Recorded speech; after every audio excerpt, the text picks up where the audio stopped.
What's up? My name is Easy. You're watching Cold.Blooded.Envisions. Welcome to another video on the channel. If this is your first time watching, thanks for joining.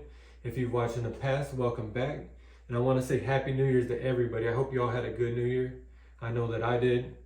Today's video, we're going to talk about some eggs that I have incubating. For those of you who haven't watched my last video, the last video I did talk about the animals on this rack. A lot of the animals on that rack I did hatch from eggs. And so I got more eggs from some of their parents, and I've got them in the incubator now. So today's video, I'm basically going to candle the eggs, talk a little bit about the incubation process. I'm not going to go too in depth. I'm not gonna do that for this video. I'm just going to show you a little bit of the process and show you what my setup looks like. But anyway, enough of me talking about it. Let's go. All right, so before we go ahead and take a look in the incubator, I did want to show you this right here. This is some artwork done by Tell Hicks. He's a painter out of Europe. He does a lot of art for different animals and reptiles and also other scenery. But this right here is a good example of the different types of Mexican beaded lizards or Heloderma species. There's also Gila monsters, the top two animals.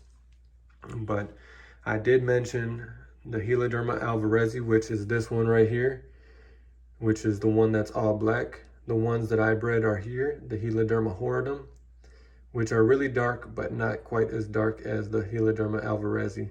They don't have the solid color. So that is a picture just to differentiate. I did not paint this. This was done by Tell Hicks. This one here is signed, as you can see, and it's a print. But also, coming down to the incubator, I've got my Reptilia magazine. They got beaded lizards and Gila monsters. I really like that issue there.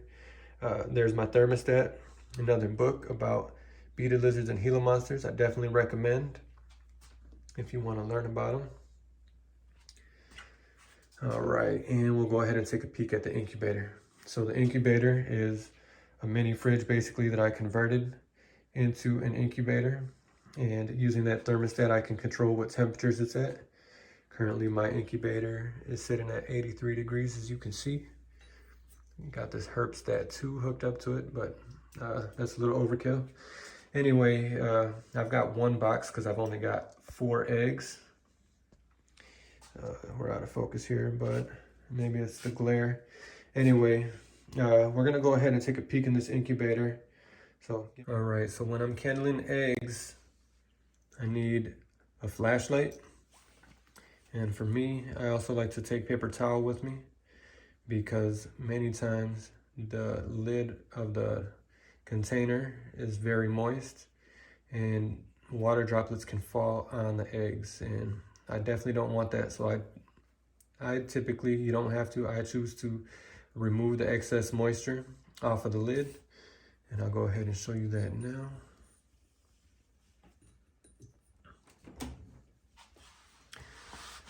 So as you can see, the incubator and the egg box there. The egg box has a lot of water on the top. There's some eggs inside. I'm gonna go ahead and wipe this down off camera. All right, so I've wiped off the lid. As you can see, there's 7 eggs in there. Some of them are really indented. Some of them are really white and looking nice. I'll go ahead and get it opened. All right, take a peek there. And some of them are turning brown, and there's an odor coming from in there, so I know that some eggs are going bad. I'm gonna have to get rid of them. But before I do any of that, I'm not even gonna do that on camera. I'm gonna turn this flashlight on and candle some of these eggs. So you see that red, that lets you know that the egg is healthy and alive. You can kind of see the veins in there. There's no life in that egg. As you can see, it's yellow. That one's red, got some veins, looks healthy. This is probably the one that's the problem. This one right here is also yellow and doesn't look good. All right, so I'm going to later on go ahead and remove the egg, figure out which egg is really bad and remove them. You don't want to remove all of them because if there's anything that's alive in one of those other ones, which can happen. It has happened, and basically it can cause issues. Let me close this box up here. I don't want to keep it open too long. Let that moisture go, but there you go. As you can see, I've got 4 eggs that are expected to hatch. If anybody's interested, keep an eye on my Facebook and Instagram page. I'll put that in the description. But keep an eye out around the middle of March. And when they hatch, you can contact me and we'll talk about how you can get one. But I'm most likely keeping 1, so there's probably only 3 gonna go. So anyway, keep an eye out, and I'm not gonna have a wait list, so sorry, you're just gonna have to follow. All right, so that's gonna wrap it up for this video. I really appreciate you taking the time to watch this video.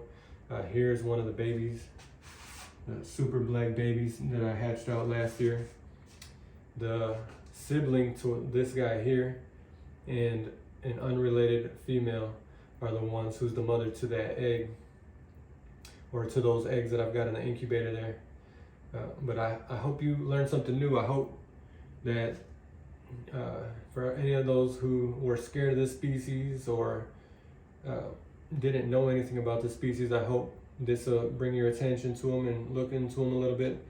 They're not for everybody to own, but to look at, to learn about. These are really cool animals, and they're definitely misunderstood animals, and they're definitely my favorite.